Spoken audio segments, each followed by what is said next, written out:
You know, I'm glad to do tax cuts for people of modest means. The question I'm asking is, why does the deficit not matter to you? We're talking about knocking 16 million people off their health care, but it matters not. It does matter to you if we're knocking people off health care, but not. Well, first of all, that figure is overstated by 5.1 million. That is amount not attributable to provisions in this bill. So you think it's okay just to knock 10 million people off their health care? First of all, let's set that straight. Work requirements account for 8 million of CBO's claim number. Again, we're creating an economy that promotes and rewards. It's clear, Secretary Bessent, that you don't want to answer the question. No, Senator, I am answering it. No, you're not. And what I want is for Medicaid to be used for mothers and children as it was meant, not for 1.4 million illegal aliens, not for able-bodied people. Hey, everyone. Welcome back to Capital Insights. Let me tell you, today's hearing had the energy of a boxing match, a math class, and a political roast all mixed together.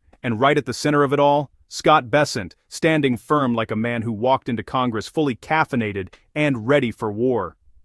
Before we get started, go ahead and smash that subscribe button so you don't miss any of these intense breakdowns. All right, let me show you the main video. Thank you, Mr. Chairman. So I want to ask about the Republican big, beautiful bill, which will knock about 16 million people off their health care coverage and cut programs that keep groceries cheaper for millions of families in order to try to pay for about $4 trillion in tax giveaways that are mostly going to be sucked up by millionaires, billionaires, and wealthy corporations.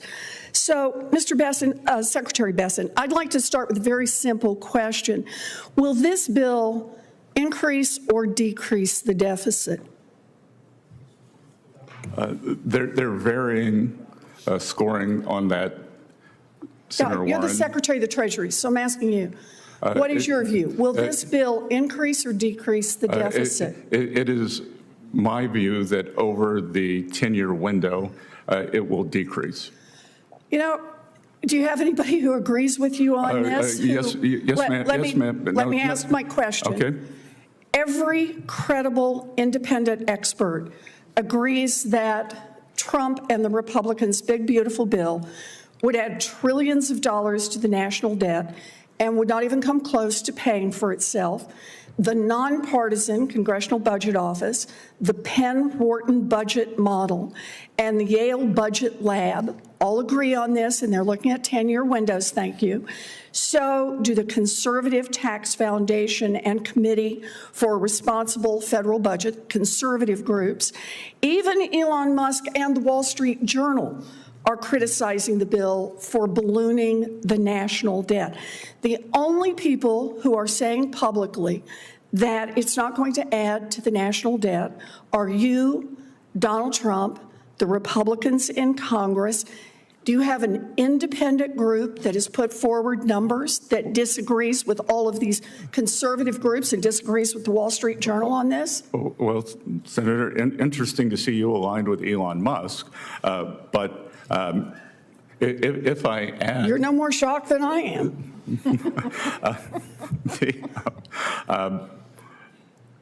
If we want to take the full congressional budget scoring, they predict, and I don't agree with their methodology, they predict a $2.4 trillion deficit.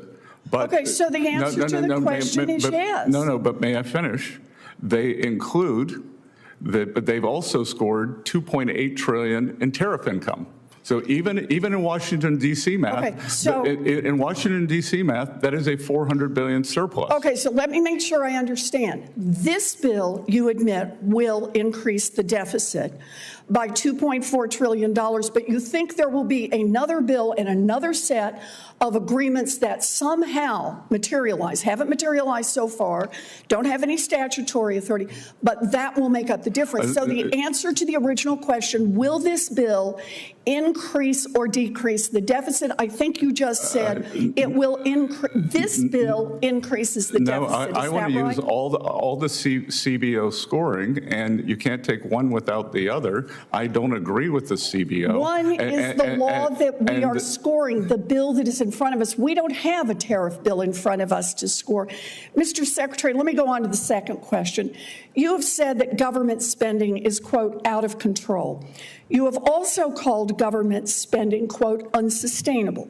In fact, in the name of fiscal responsibility, you're working with the Republicans on this big, beautiful bill to pass the biggest cuts to Medicaid and the Affordable Care Act in American history. So, Mr. Secretary, help me understand here. Why is the national debt so very important that you're trying to kick 16 million people off their health insurance? But increasing the national debt doesn't seem to matter if you're cutting taxes for billionaires and billionaire corporations. Well, first of all, a huge portion of this goes to family-owned businesses that are pass-through entities that are below that level, Senator. And I am sure you share my goals of Main Street prosperity. You know, I'm glad to do tax cuts for people of modest means. The question I'm asking is, why does the deficit not matter to you? We're talking about knocking 16 million people off their health care, but it matters not. It does matter to you if we're knocking people off health care, but not. Well, first of all, that figure is overstated by 5.1 million. That is amount not attributable to provisions in this bill. So you think it's okay just to knock 10 million people off their health care? First of all, let's set that straight. Work requirements account for 8 million of CBO's claim number. Again, we're creating an economy that promotes and rewards. It's clear, Secretary Bessent, that you don't want to answer the question. No, Senator, I am answering it. No, you're not. And what I want is for Medicaid to be used for mothers and children as it was meant, not for 1.4 million illegal aliens, not for able-bodied people. Medicaid is not used for people who are not documented. Mr. Chairman, I just want to say here, the part that troubles me the most is that the Secretary is deeply worried about the deficit and is willing to knock 16 million, or as he says, merely 11 million people off their health care. Matters so much, but it doesn't matter so much if you're cutting taxes for billionaires. Then it's okay to run up a big deficit. I think that's wrong. We do have some differences of opinion. However, we also have a time crunch. I'm going to ask the remaining senators, and including any of mine who show up, to stick with the 5 minutes, please. So the hearing kicks off, with a senator coming in, hot, grilling Bessent about the Republican tax bill like she was trying to win an award for aggressive questioning of the year. She asks him whether the bill increases or decreases the deficit. Bessent doesn't flinch. He calmly says, over the 10-year window, it decreases. But she keeps pushing like a broken GPS, repeating, recalculate, recalculate. Every time she tried cornering him with outside reports, he stood his ground, giving that "I've done this math already, trust me" vibe. The senator demanded he name an independent expert who agrees with him. Bessent, completely unbothered, fires back with a smile, basically saying, "You're shocked I'm aligned with Elon Musk. Trust me, so am I." The room laughed, and even I had to give him credit. Most people panic under this pressure, but Bessent handled it with the confidence of someone who's triple-checked his spreadsheets at 3 a.m.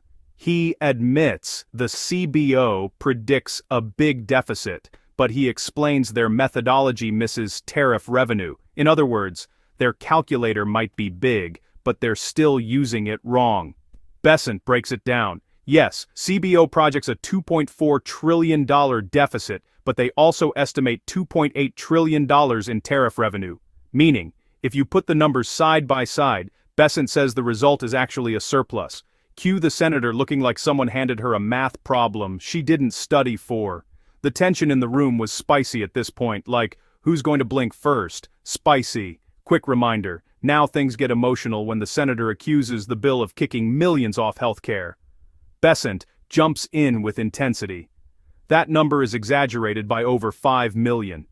Then he goes further, calling out how some of those numbers come from work requirements, not the bill itself. The senator tries talking over him. Bessent keeps pushing back, calmly and firmly, refusing to let her rewrite the math or the motive.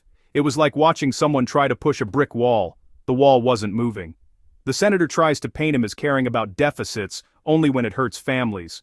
but Bessent comes right back saying, Medicaid should be used for mothers and children, not for able-bodied adults skipping work requirements, and definitely not for undocumented individuals.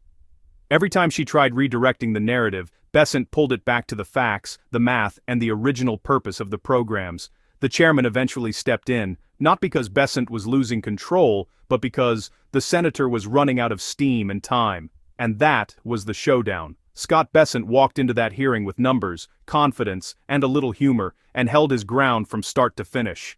The senator kept swinging, but Bessent kept landing cleaner shots, turning a tense hearing into a masterclass in staying calm under fire.